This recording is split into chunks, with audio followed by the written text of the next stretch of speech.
Hello everybody and welcome once again to this March edition of the Retail Investor Webinars hosted by NZX. My name's James Sharp, I'm Senior Relationship Manager at NZX and we'll be introducing our speakers today.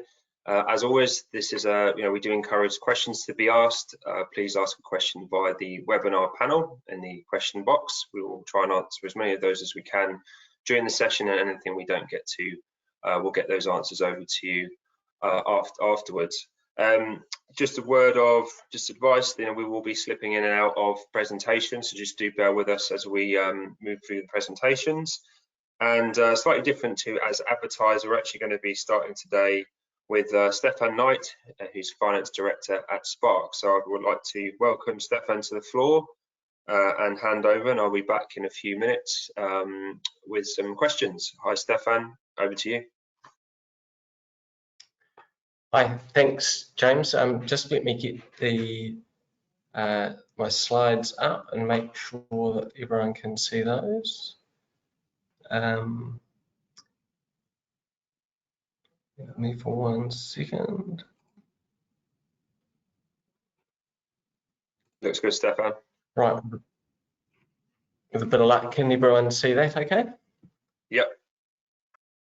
Great stuff. Okay. All right, so thank you very much for joining us here today on the webinar. It's my pleasure to take you through some information, help you understand a little more around Spark. So I wanted to cover off 3 things. First of all, our most recent trading result. Secondly, an update on our strategy and how we're delivering against that. And thirdly, sharing some thoughts with you on how technology is contributing into improving our world and the role that Spark is playing in that. So why don't we jump into it and start off first with a bit of an overview of our half-year result. So this is the result we released to the market for the period ending 31 December. Our revenue, as you can see there, was 1.796 billion, was down 1.5% or 28 million. And the big impact there was really the impact of roaming. So as you know, with COVID-19 and borders being closed, our customers weren't travelling to the same extent as normal, and therefore we saw a big drop in our roaming revenues of around $26 million. However, on a more positive note, the underlying trend for our service revenues was that revenues were actually up 3.8%, and that reflects the strong growth that we're seeing as customers migrate from prepaid plans to high value pay monthly plans. Also on a pleasing note, we saw our IT services business revenues there were up 4.6%, and that really reflects the strength of the Spark brand and the local service that we're able to provide. And it was really pleasing to see that business has continued on even in a time when COVID has been created a high level of uncertainty. If we then think about the costs within the business, so costs were 1.294 billion, and that was down 30 million on the same period a year ago. When we saw the impact of the revenue declines coming, we moved very quickly on some cost reduction programs, and as a result, we've been able to pull back on our cost base by around $30 million. So the net outcome of all of that is that EBITDA, or our operating profit, was broadly flat at 502 million, and so the revenue decline of 28 million offset by the cost decline of 30 meant that we were slightly up at 2 million, but as I say, pretty close on flat. One of the key measures that we keep an eye on is our free cash flow. That helps as a key part of obviously how we fund the dividend. And free cash flow of 113 million was 63 million up on the prior period, and we're very pleased with that. And that was driven out of 3 areas. So firstly, the fact that earnings we were able to hold stable at the 502 million for EBITDA. Our CapEx was actually a bit lower in the half, and that's mostly driven by the prior period, included a lot of spend as we were preparing a mobile network for Rugby World Cup, and also efforts to rebalance or rephase the timing of our CapEx spend. And third, improvements we've been making on managing our working capital. So a combination of those 3 things resulted in free cash flow being up 63 million at 113. And so off the strength of that free cash flow, it gave us the confidence to confirm the H1 dividend at 12.5 cents per share, but also to remove the range for the full year dividend, and we're now guiding to a full year dividend of 25 cents per share, which will be fully imputed. So one of the next things I wanted to talk to was the impact of COVID. As I mentioned earlier, roaming was impacted by around $26 million.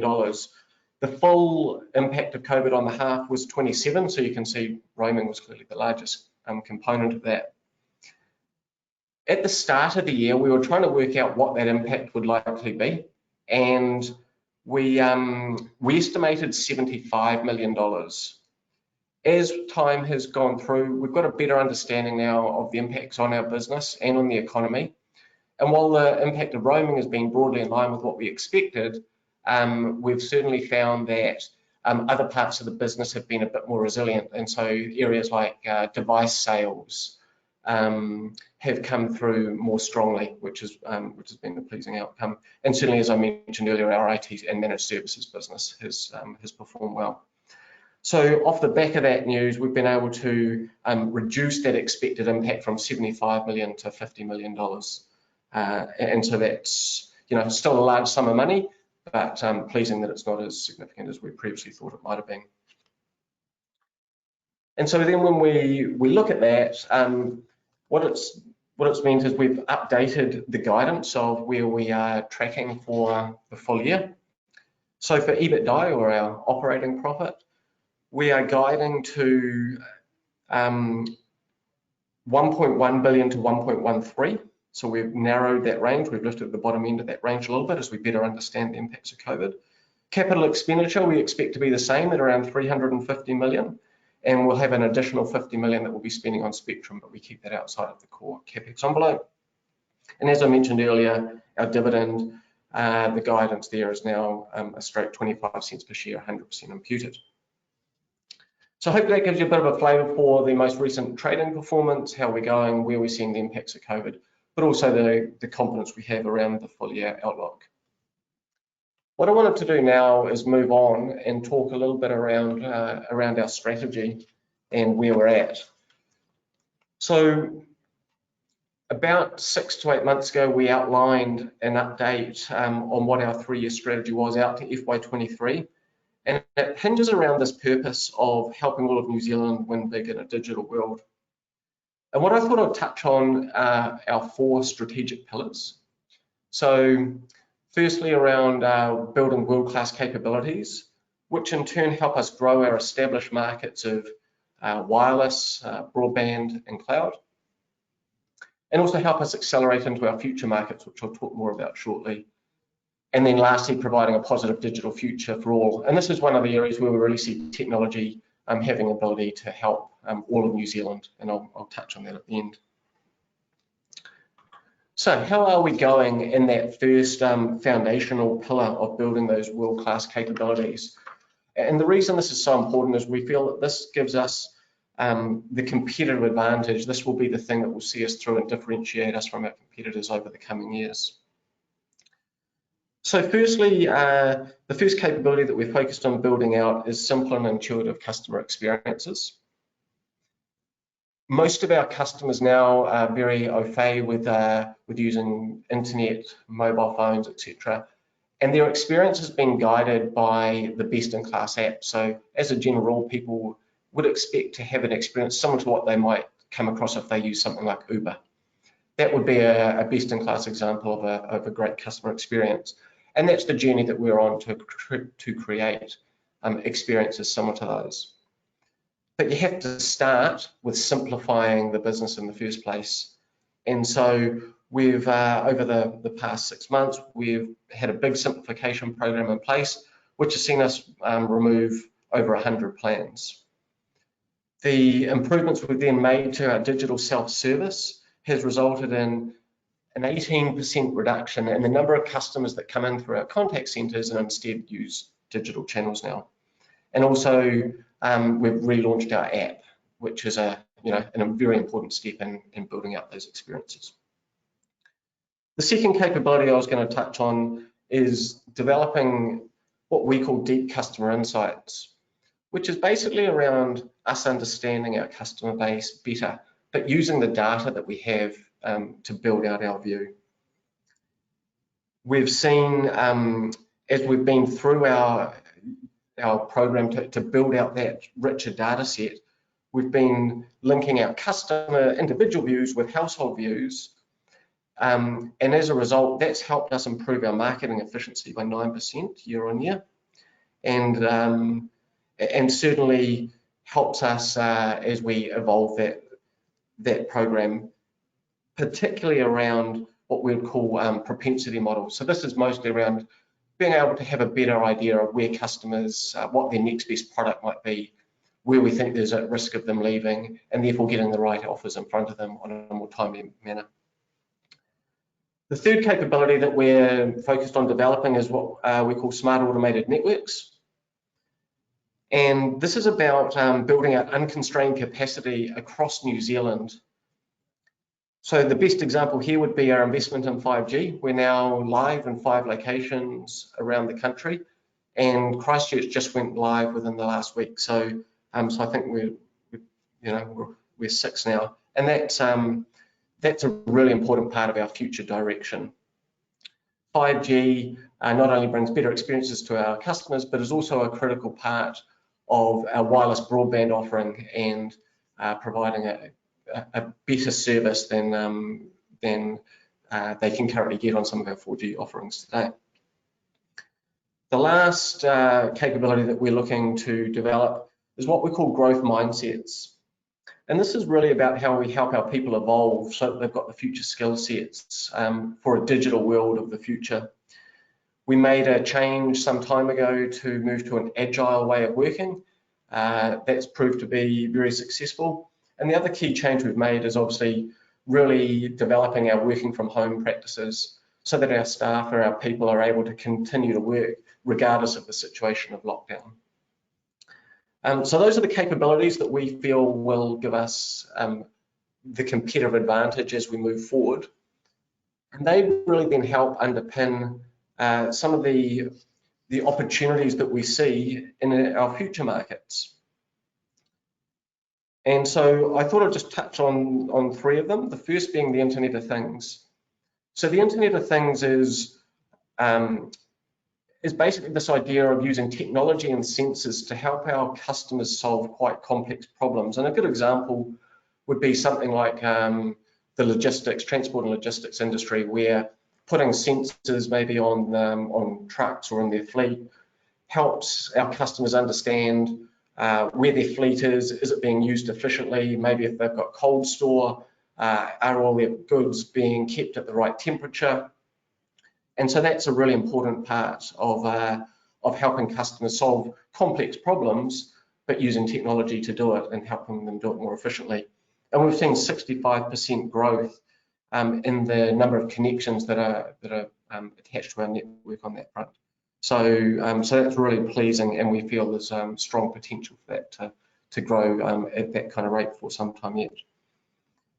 Digital health is a future market where we see ongoing opportunity as well. That feels like it's the timing could not be better. So with all the developments that are happening in the technology space, but also with all the pressure that's currently on the health industry as we respond to the pandemic, there feels like a real opportunity for Spark to bring its capabilities or our capabilities and help our customers here. And where we see one of the biggest opportunities is the creation of a digital health platform.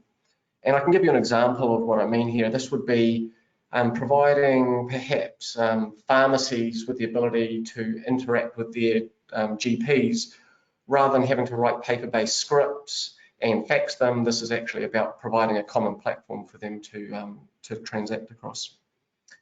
And lastly, sport, a really important differentiator for us in terms of adding value to our key offerings around broadband and mobile. And we've just we're partway through now our first summer of producing the cricket, and we're very happy with how that's gone, with over 3 million hours of cricket viewed so far. So a really great start there. So that gives you a bit of a flavour of the three topics I was going to cover. We've talked about the result, we've talked about the strategy. The last one I would like to cover is technology and how technology is shaping and improving New Zealand, but also Spark's role within that. And we think there's 5 areas that we can contribute meaningfully to New Zealand's development. So the first we've talked about already, which is smart infrastructure. So that's really around that investment we're making in our 5G capacity. And the way that shows up as benefits is for our customers to work remotely and all the Internet of Things opportunities that I previously just spoke about. The second area is digitization for our small and medium-sized businesses. So one of the things that Spark's doing there is subsidising some of those upfront costs of transition. So we know that a lot of our small businesses are on a journey from more traditional based products into cloud and digital products. That often comes at an expense. We're helping them through subsidising some of that upfront cost so they can access it more quickly. The third area we believe we can play a meaningful role is this idea of digital equity. So this is about making technology available to everybody. There are parts of our community where not everyone can afford these technologies, and so we've got a program which we call Jump. It operates under our Skinny brand, and that's about providing really low-cost broadband to those parts of the community that need it most. The fourth area is in our future workforce, and that's about retraining our people so that they've got the skills that they need for tomorrow.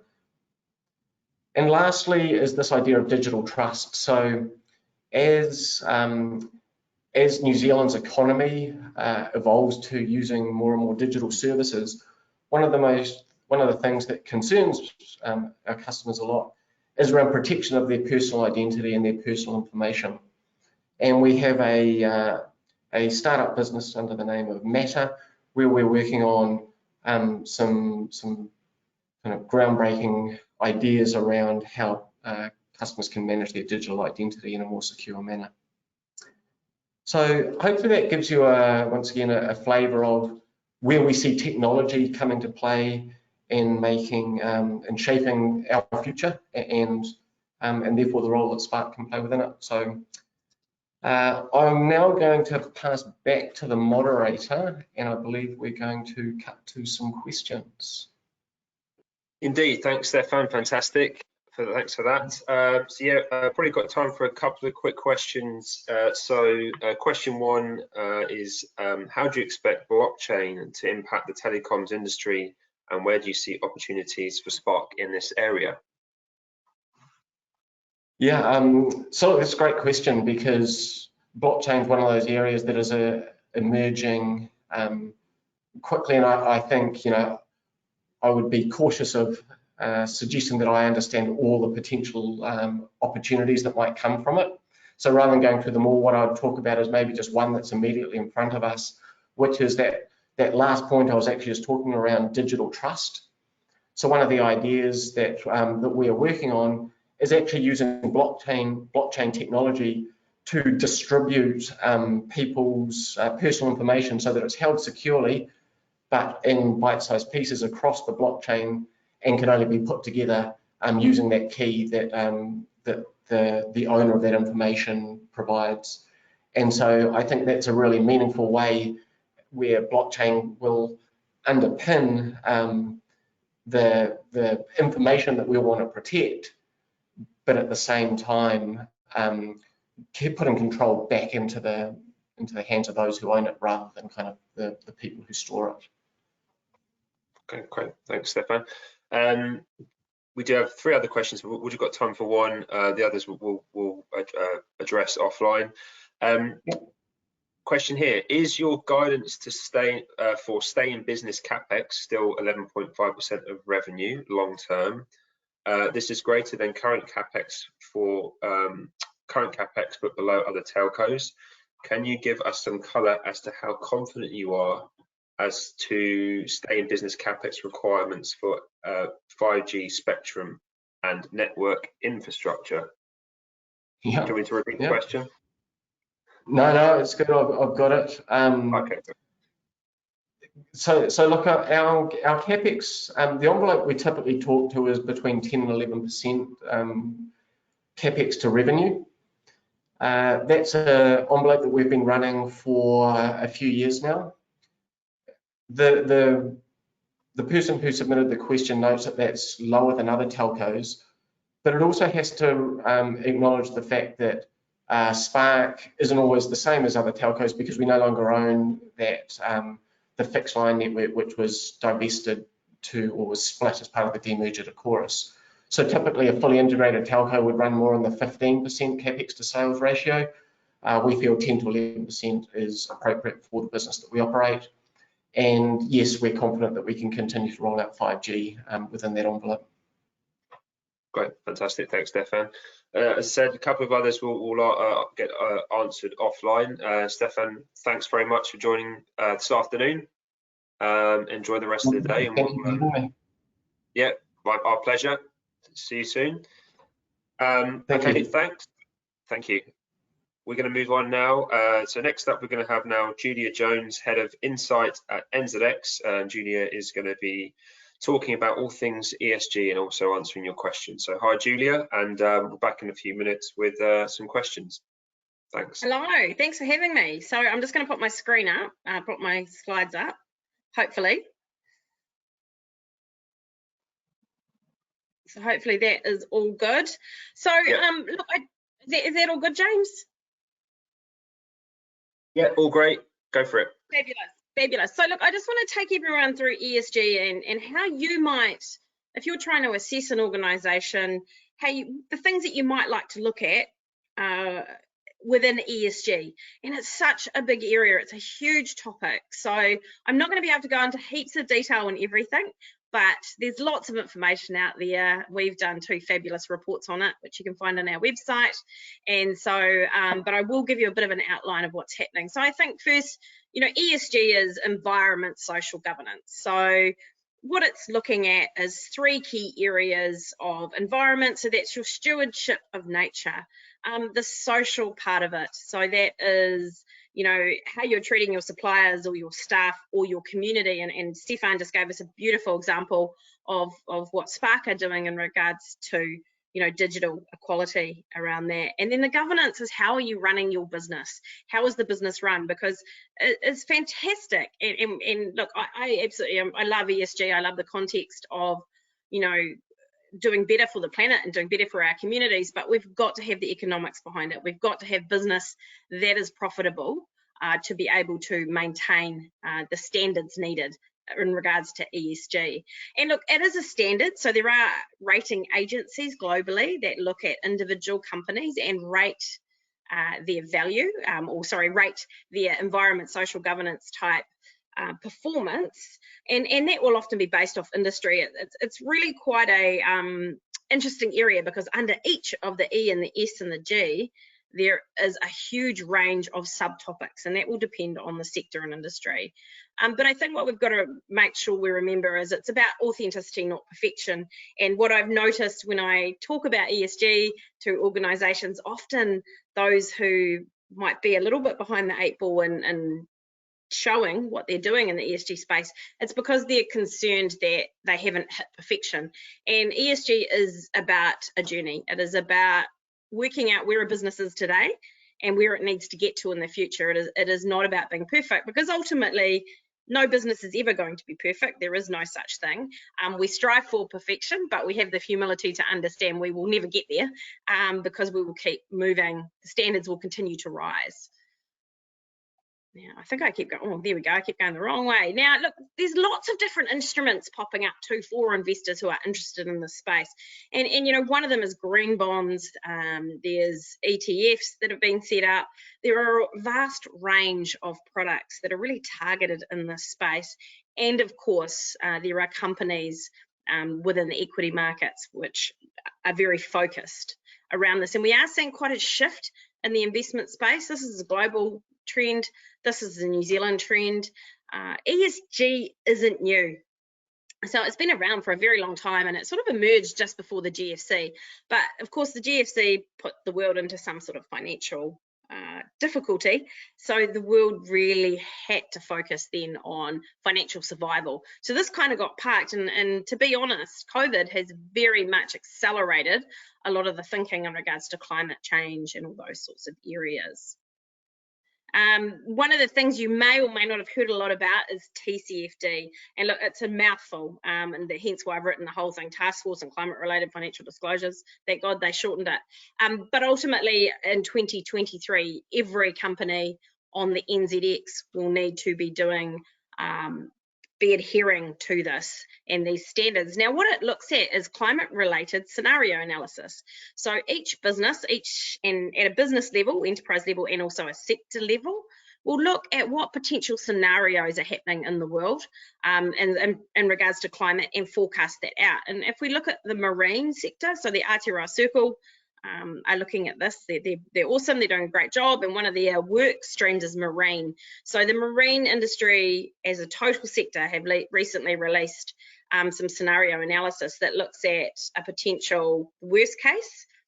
So if water got to, say, increase temperature by 4 degrees, and the best case is, I believe, 2 degrees. So then looking at what the potential impacts on the sector, and then each business will need to think about what are their individual impacts on their business, and they do need to look at the financial risk as a result of this.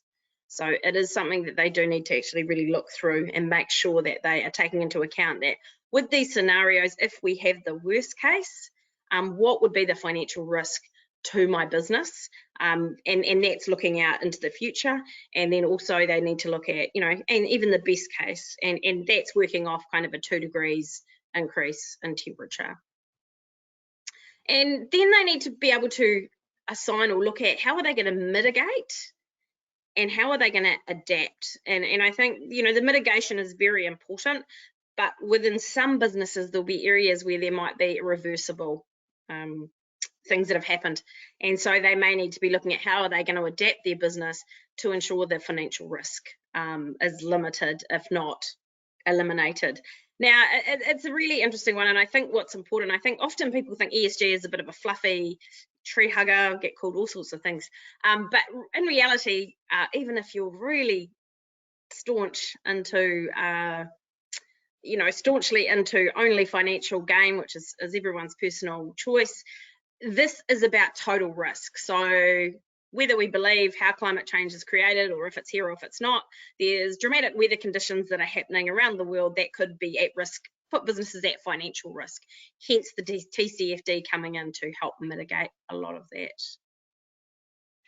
So for you individually, when you're looking at it, what do you look for? And I mean, one of the most important things is to look for companies around transparency. And I'll probably take a couple of steps back. To be honest, it's really about what your personal strategic investment plan is, because you're personally going to be attracted to particular types of stocks or investments, and so it really comes down to what's important to you first. But if you are really wanting to look at ESG, one thing is transparency, and that is companies that are very transparent, and that's the good and the bad, because it's not all about the good.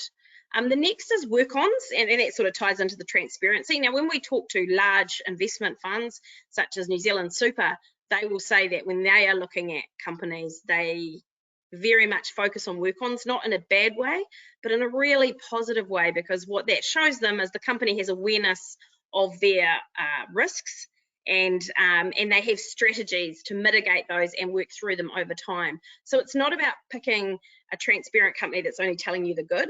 Transparency should actually be showing you what needs to be worked on.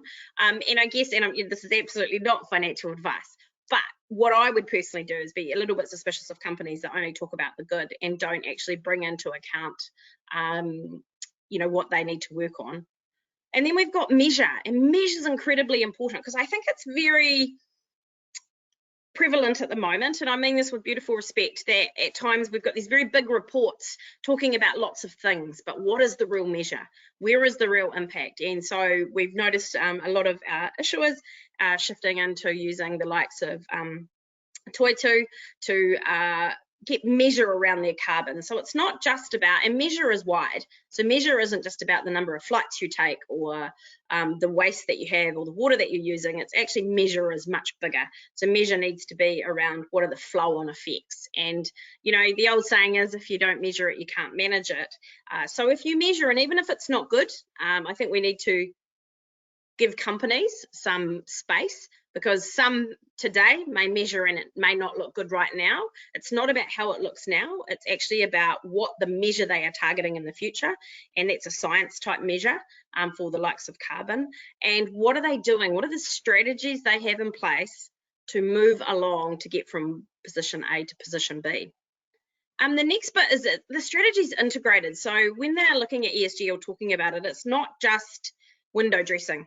It's not just, and I think the reports are great, but I think you can use lots of words and lots of pretty pictures and not say a lot.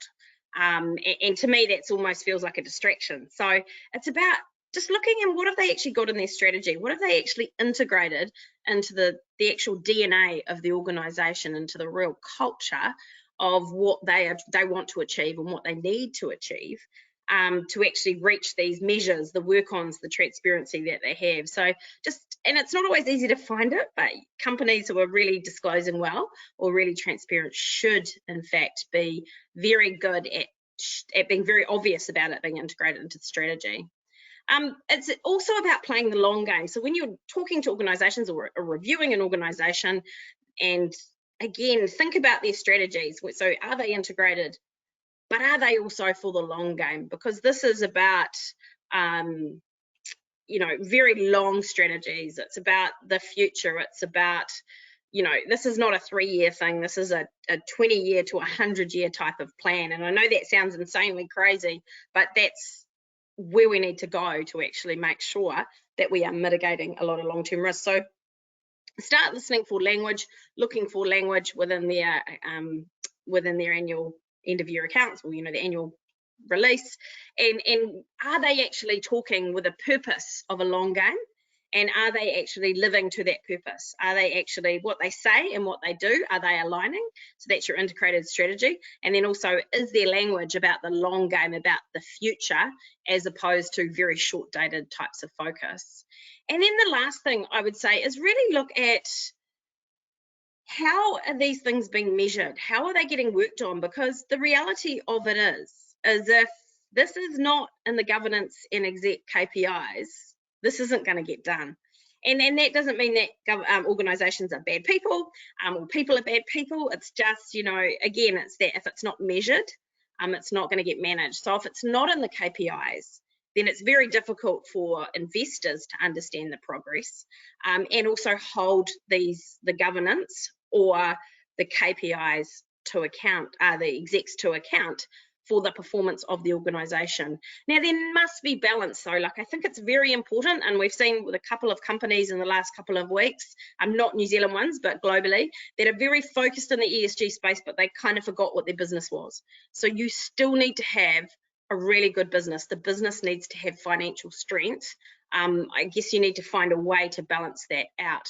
And for me, I'm going to give a crazy analogy, but if, you know, historically, it's the environment side has been driving and really driving through what organisations do. But now what we've seen is the social, through COVID, social has become more important. The real thing is, though, is if an organisation has exceptional governance, really strong controls in place, good diversity of thought around that board table, which includes really good experience in their key areas of industry, then they're going to have a better chance of succeeding in the performance of the environment and social side of it.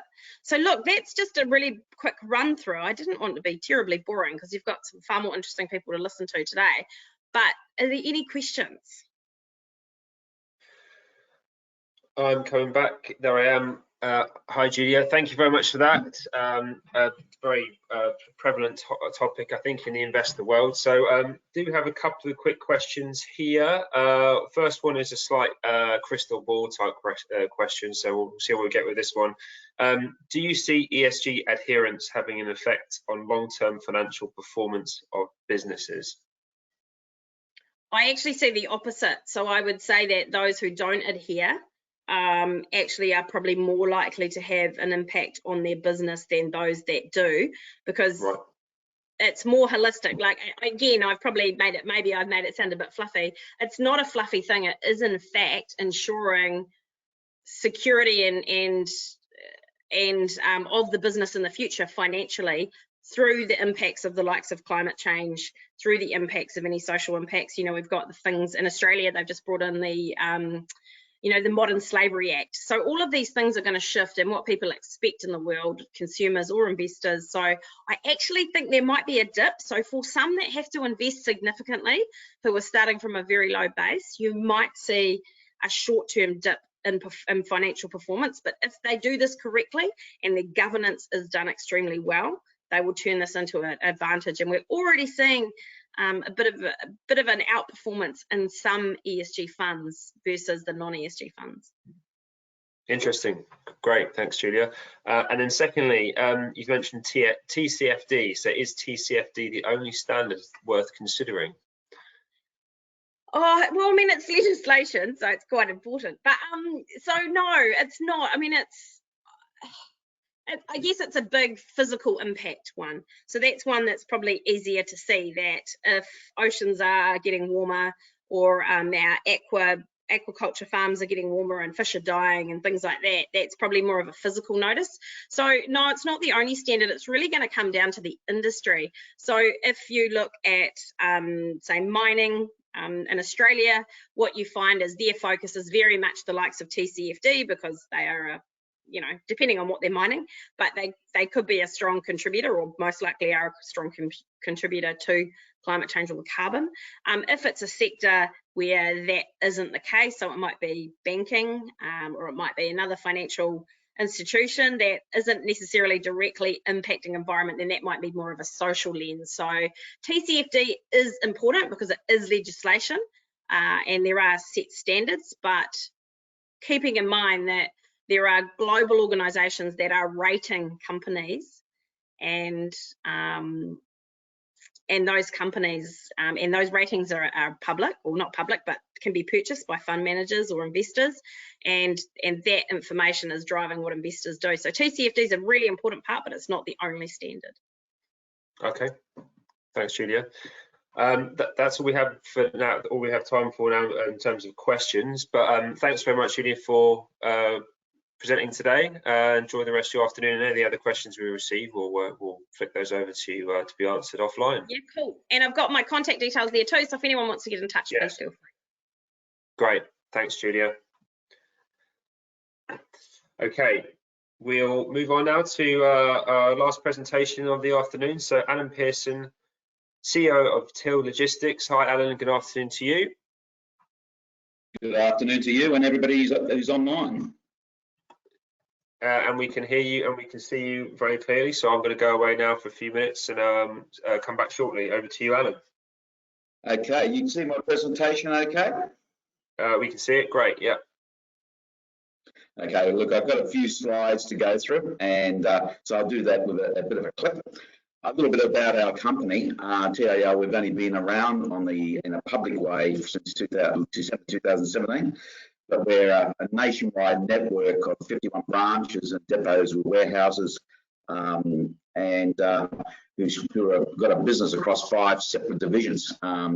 We deliver a lot to different customers, about 3,500, with some very big ones in there, like Z and Line and Coca-Cola, right through to small customers, as you would imagine. But we have a comprehensive service offering from international import-export of our containers, literally the container pickup, devanning, put away to a warehouse, picking and staging, and right through to line haul across rail, road and coastal, and then that last mile delivery to the end user or customer. We've got a long history. We started in 1869 through Hooker Brothers in New Plymouth, and we've had a series over that last 150 years of acquisitions, with the more recent ones being in 2017 when we acquired Move, which was the largest third-party warehouse operator in New Zealand. We acquired a very strong NZL. Then we went into some significant specialised lifting and transport of heavy capability, like wind farms and transformers and compressors and all that sort of stuff, until we got to the business we are today. In terms of the logistics sector, it's a great sector to be in. It's highly competitive. There's about 4,500 transport operators in New Zealand, but that's right through to very small operators with one truck. There's about 6 large competitors, including some industry icons like Mainframe and Toll, who we compete with on a national network basis in terms of delivering product from A to B and handling warehousing in between. In terms of the industry, the freight activity in New Zealand is going to drive upwards over the next few years. It's going to increase by a dramatic amount, mainly because of our capability in New Zealand to be the food basket within for the Asia Pacific region, and also for Europe and all that, in terms of our viticulture, agriculture, meat, and other products. So it's an industry that we're trying to create some attraction for people to use as an industry from young people. And so that's part of the trend, is to actually try and get more and more talent into the industry, as opposed to more sexy industries in the past. In terms of the New Zealand freight by mode, you can see that it's still very much dominated by road, 91%, and road's going to continue that percentage. But the large players are leveraging and utilising rail and coastal wherever they can, where it makes sense on behalf of their customers. There's a bit of a trade-off between road and rail and coastal in terms of cost versus service, and so one size doesn't all fit all, as it were. In terms of warehousing and third-party logistics, we are doing a lot of work within New Zealand in that third-party space. We're finding customers are looking for a 3PL operator to take on that service on their behalf, because their expertise lies in manufacturing or growing or whatever. And by using a 3PL player, you can bundle the whole service from factory gate or farm gate all the way to the end consumer, no matter where they are in the world, is highly valued and getting more and more highly valued. It's becoming very competitive. The economies of scale are large, and so it's a growth industry in terms of its opportunities. In terms of the future trends, there will be bigger trucks in time, and that are probably as more lightweighting goes on the trucks and the payload goes up. There's obviously a growing standards. We're just hearing that in the previous speech, in terms of the standards around sustainability and ESG, the standards around safety, and the standards around a whole range of practices that you do business in every single day. In terms of energy, there is the world's changing quite rapidly in terms of the need to actually address the carbon footprint, and we're seeing that in the rise of electric vehicles, biofuels, hydrogen, and possibly other technologies that will be available to power a unit to get from A to B. It's all about reducing the environmental impact, and also it's about balancing that with higher safety standards, whether it be road transport with the Ministry of Transport 4- and 5-star rating, and also training and developing our people. There is a driver shortage across the world, not just New Zealand, and attracting people into driving is part of the challenge. The technology is used in logistics, which I'll touch on that later, but a typical truck would have all the technology you would see in a modern sports car in terms of ABS, VBS, proximity control, lane control technology, and automatic transmission in trucks. They are highly fuel efficient because they get about 2 kilometres per litre, and yet are taken up to 50 tonnes, or even in some cases higher, 55 tonnes. If you did the mathematics of what you do in terms of fuel economy in your car, you'll see that a truck is probably about 10 times more efficient than the 1.5, 2 tonnes you get out of your car and the mileage you get out of that. We've got 3 GPS monitoring systems within every truck, whether it be E-Roads monitoring GPS system, or whether it be Guardian, which is the fatigue management with fatigue cameras on the driver to see when they possibly are looking away or are nodding or going off to sleep, right through to other GPS systems for monitoring the truck and its load, and its location. There's a lot of rationalisation going on in the industry. Toll, which was a bit larger Australian company, sold to Japan Post. Now Japan Post is selling off the toll. It wasn't a good investment for them, but we're seeing that throughout smaller players as well. Investing in technology, I touched on the technology that the industry's got available to. We're a heavy investor in technology within TIL. We're in the process, we've got Guardian across all our line haul units, which is that fatigue management. We've got E-Road on all our trucks. We've got transport management systems that we're investing in, which is the base computer system that manages your whole transport function. We've got warehouse management systems, so they're state of the art. And most of these warehouse management systems have got real-time productivity in terms of picking rates and putting away, and also dealing with the scanners, risk scanners that you see with the storm, where they're hitting barcodes and everything is tracked and traced all the way through from pickup to drop-off. The trucks themselves are high technology pieces of equipment, with a typical truck being about $300,000 in value. That's just the tractor unit truck itself. By the time you add a trailer on it, you're looking at about $600,000. So they are significant investments. And in our case, when you've got 950 trucks and 1,500 trailers, you can see the replacement costs on that equipment is huge.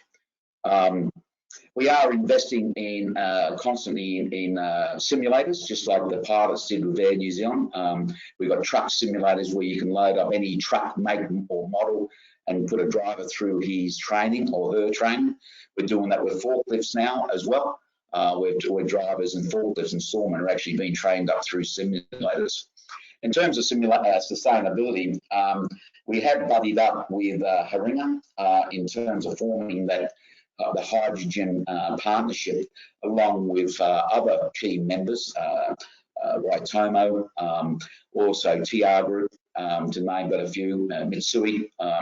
And what we're trying to achieve is the introduction of hydrogen fuel cell technology into New Zealand to actually act as a power source for vehicles, cars and trucks, and also store forklifts, to use hydrogen as an alternative to fossil fuels. And that's progressing. In terms of our divisions, we've got the 5 divisions, which is freight, which is general freight, and that's our biggest division. Bulk liquids is where we actually are transporting for Z and for farmlands and for Caltex fuels across New Zealand to all places like retail and truck stops, and also farms. We've got the warehouse and logistics, we're New Zealand's largest 3PL warehouse service provider. We've got international, which is freight forwarding and customs clearance, and specialisation in the Taranaki oil and gas industry. And we've got specialist lifting and transport, which is that heavy haul. We're doing the wind farm tunnels, wind farms, I should say, at the back of Turitea, and the pipeline for those type of work in the future is quite promising.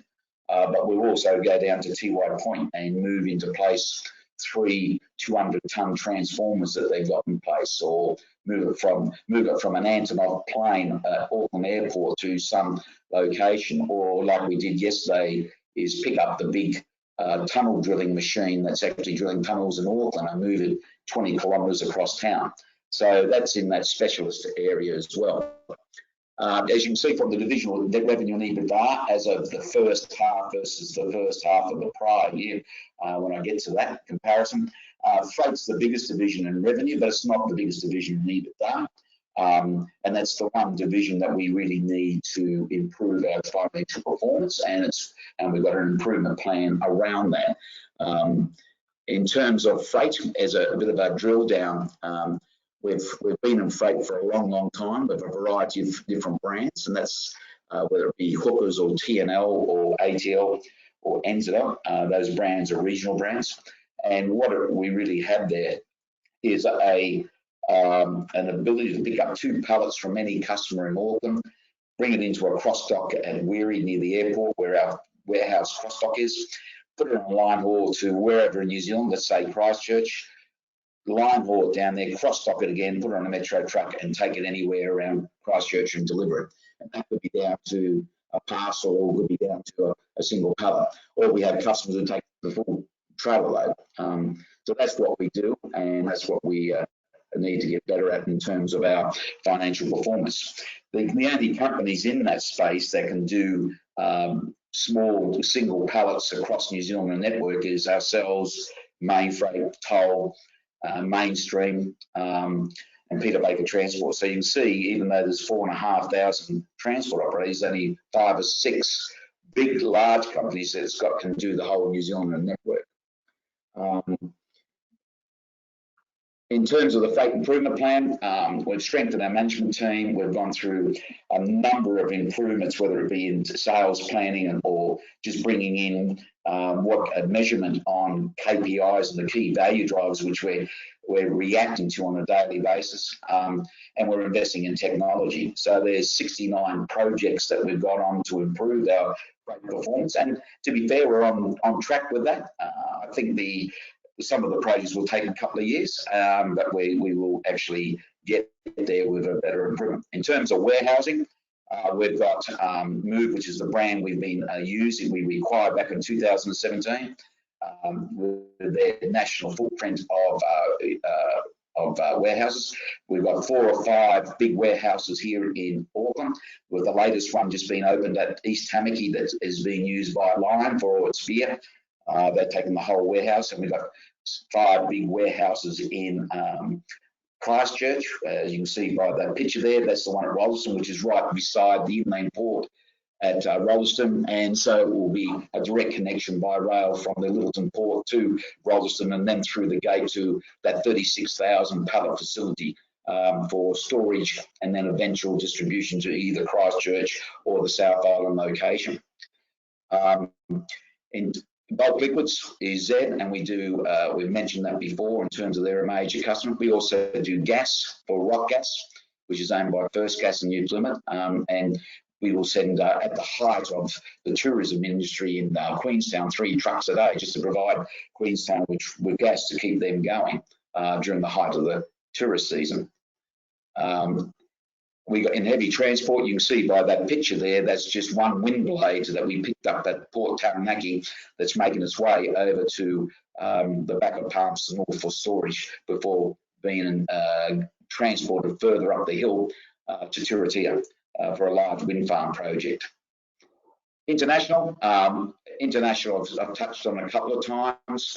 We have recently done the America's Cup boats, bringing them in on the Antonov and bringing those. And they're very expensive, as you'd imagine, and very fragile in terms of there is no damage can be done to lift those boats out of a plane and deliver them to the buyer. But we managed to do that for a couple of teams very successfully. In terms of our results, the snapshot, we increased revenue and EBITDA and profit, which was pleasing. We didn't have any assistance from COVID wage subsidy in either half of the comparison. That all happened in the second half of the 20 year. So it's a pretty straight result. 4 of the divisions went really well. With the only division that went backwards was international, and they have been affected by COVID, but they actually have been affected by the gradual slowdown in oil and gas exploration in Taranaki, which is one of has been their strength for many years. Health and safety remains a top priority, and we won a couple of awards on that front.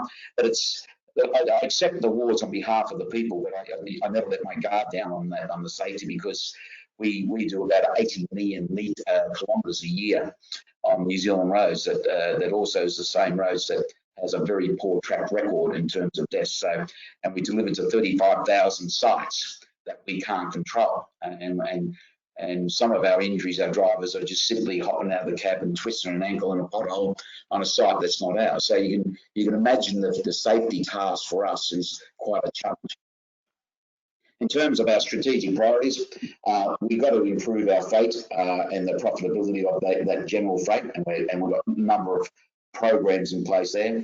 We're looking for organic growth. I've personally done about due diligence on about 24 different opportunities over the 3 years, and a couple of those were brought home, like as you would read, the Fletcher Building Construction, SLTG themselves has been that during that period, and also ATL and Cromwell, and also taken up the balance of the ownership in our Melbourne operations for T&L International.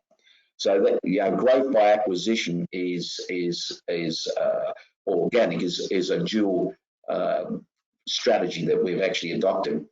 We've got a bundling of our services, you can see by the 5 divisions. Well, certainly 4 of the divisions help each other, but even SLTG, the specialists, they give a lot of general freight for those following those big heavy units to other divisions, and also warehousing.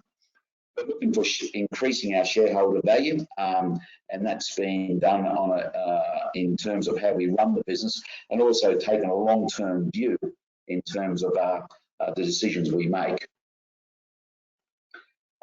There's a lot of strengths within TAL, as you can imagine, with size and scale, with the number of trucks and sites we got, and the people. We've got 1,700 people. We've got a lot of expertise, with some people having 40, 50 years experience with us.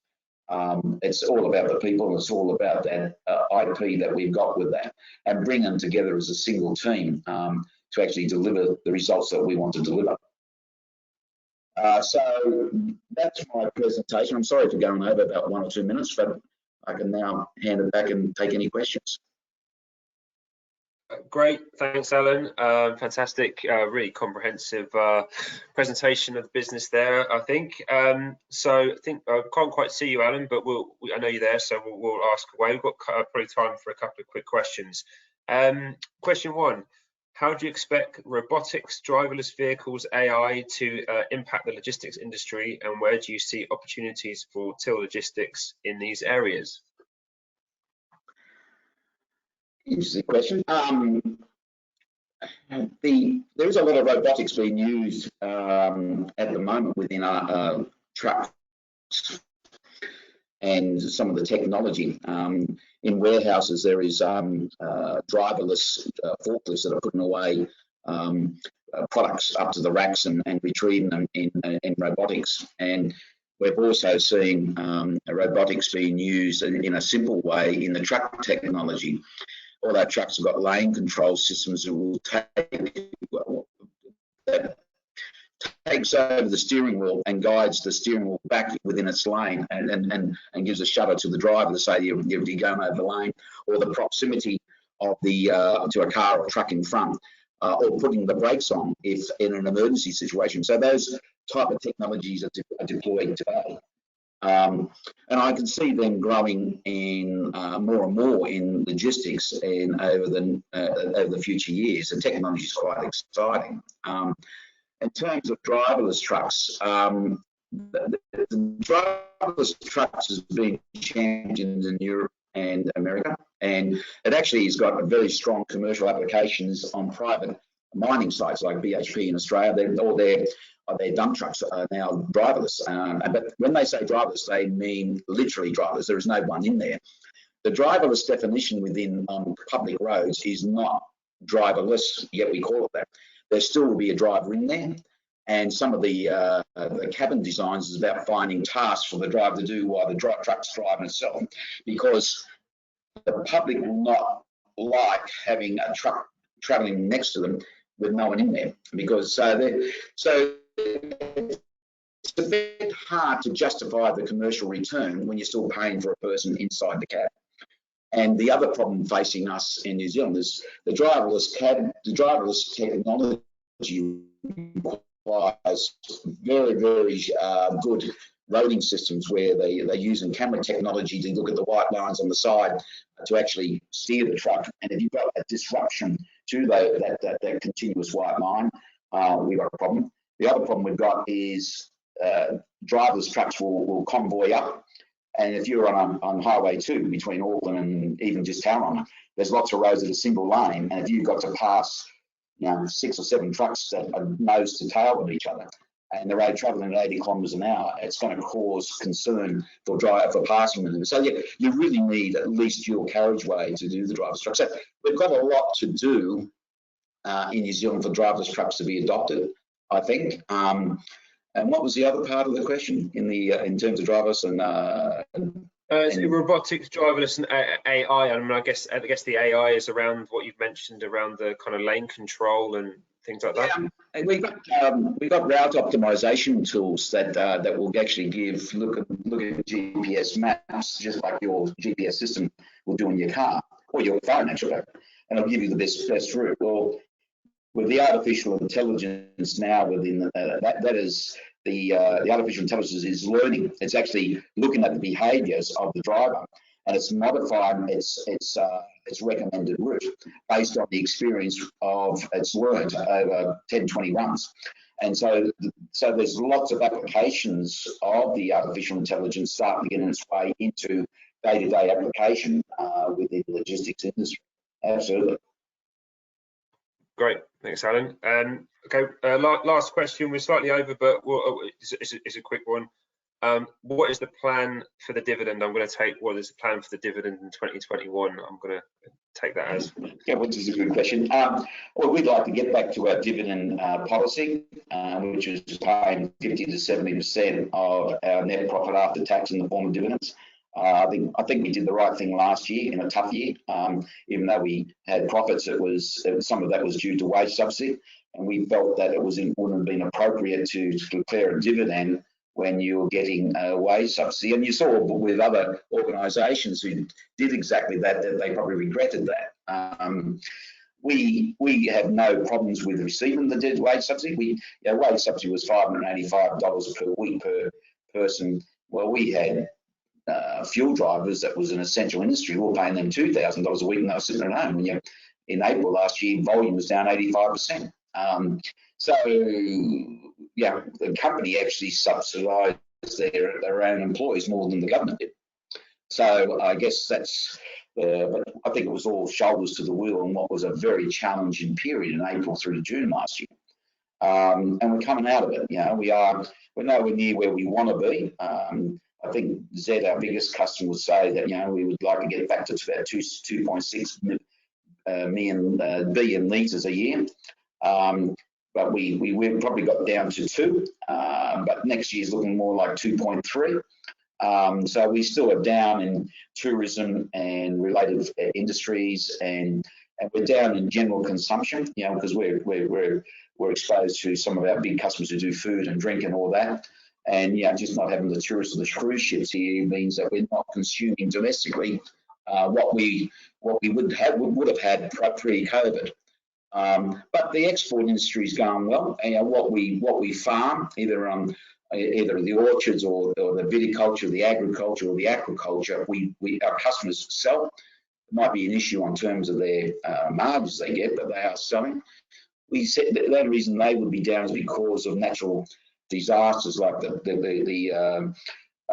big storm that hit the top of the South Island before Christmas that really gave the cherries and the apples a real workout, and also around Cromwell, around Queenstown, they caught a big storm as well. So, but anything we are producing off the farm or the land or the seas is getting exported. With 1 or 2 customers being the exception. I think King Salmon you saw is a little bit down in the volume because a lot of their stuff is consumed in restaurants and cafes offshore. But the rest are pretty solid, really. Okay, well, great. Thanks for the answer on that one. Alan, I think that is going to conclude us for today. So, big thank you for presenting this afternoon. And any other questions, I say to the audience, we'll send those through to Alan and get those answered. offline. Thanks, Alan. Thank you. And that concludes today's Retail Investor webinar. So to everyone on the call, again, thanks to all our presenters and to everyone on the call.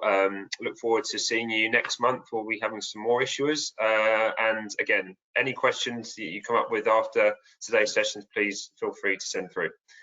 Thanks very much and have a good rest of your day. Bye-bye.